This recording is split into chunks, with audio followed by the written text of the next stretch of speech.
అయినప్పటికీ శోధనైనా, శ్రమైనా, ఇబ్బంది అయినా, ఇరుకైనా, ఏ పరిస్థితి అయినా మరి సహవాసంతో కొనసాగుతూ, మందిరంలో కొనసాగుతూ, నాన్నతో కొనసాగుతూ ముందుకు సాగారు.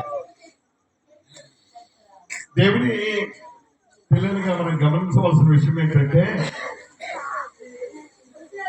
చాలా మంది వెళ్ళిపోయారు, కానీ నాన్నకున్న దర్శనం ఏంటంటే, ఇక్కడ మందిరం గురించిన దర్శనం, సేవ గురించిన దర్శనం, నా తర్వాత నేను పరిచయం చేసిన దర్శనాలు, ఇవన్నీ నానుకున్నాయి. నాకు చెప్పాడు, ఇగో నా తర్వాత నువ్వు పరిచయం చేస్తావు ఇక్కడ అని చెప్పాడు. ఇక్కడ మందిరం కట్టబడుతుందని చెప్పారు, అనేకులు వస్తారని చెప్పారు. ఇలా చాలా దర్శనాలు ఉన్నాయి. మాకున్న ఆధారం ఏంటంటే, దేవుని మీద ఆనుకోవడం, దేవుని దర్శనం ఇవ్వడం, ఆ దర్శనం ప్రకారం ముందుకు సాగడం. దేవుని సన్నిధిలో నా తర్వాత అదేవిధంగా ప్రభు దర్శనాలు ఇస్తూ నడిపిస్తూ ఉన్నారు. వారు వెంబడించారు, కొన్ని శోధనలు వచ్చినాయి, అయినప్పటికీ దేవుడు వాళ్ళని ఆశీర్వదించాడు. దేవుడు దర్శనమిచ్చి మరి ఆదిమాయ విషయంలో కూడా వేరే వాళ్ళు దర్శనాలు చెప్పారు. నాకు చెప్పిన దర్శనం ఏంటంటే, ఇదిగో నీకు అబ్బాయి పుట్టబోతున్నాడని చెప్పాడు. ఆ దర్శనం దేవుడు నెరవేర్చి యెహోషువని ఇచ్చాడు. యెహోషువని ఇచ్చిన తర్వాత దేవుడు ఆ బిడ్డకు ఏదైతే భక్తి, ప్రార్థన తల్లిదండ్రులు నేర్పిస్తూ ముందుకు నడిపించారో, ఆ తర్వాత దేవుడు మరలా యెహోషువకి తోడు సౌందర్యాన్ని ఇచ్చాడు. ఇంకోటి ఏంటంటే, దేవుడు వారిని నూతన సంవత్సరంలో ముగ్గురుగా చేయబోతున్నాడు. హల్లెలూయా. అంతేకాదు, కొంతమందికి తెలియదు, కొంతమందికి తెలుసు,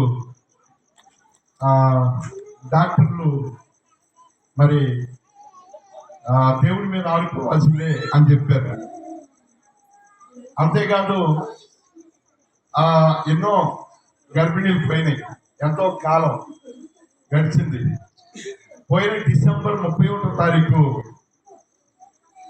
రమాదేవితో మాట చెప్పారు, దేవుని మీద ఆడుకోండి, దేవుని మందిరంకి వచ్చి ప్రార్థన చేసుకోండి, దేవుడు మీ జీవితంలో ఈ సంవత్సరంలో బిడ్డనిస్తాడు అని పోయిన డిసెంబర్ 31వ తారీఖు రాత్రి వాక్యం చెప్తూ చెప్పారు. దేవుడు ఈరోజు మరి రమాదేవికి మనవరాలు ఇచ్చాడు. దేవుని స్తోత్రం.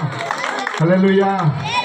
దేవుని ఆనుకున్నవారు, దేవుని మీద ఆనుకున్నవారు ఆయన కార్యాలు చేస్తాడు, ఆయన నడిపిస్తాడు, బలపరుస్తాడు.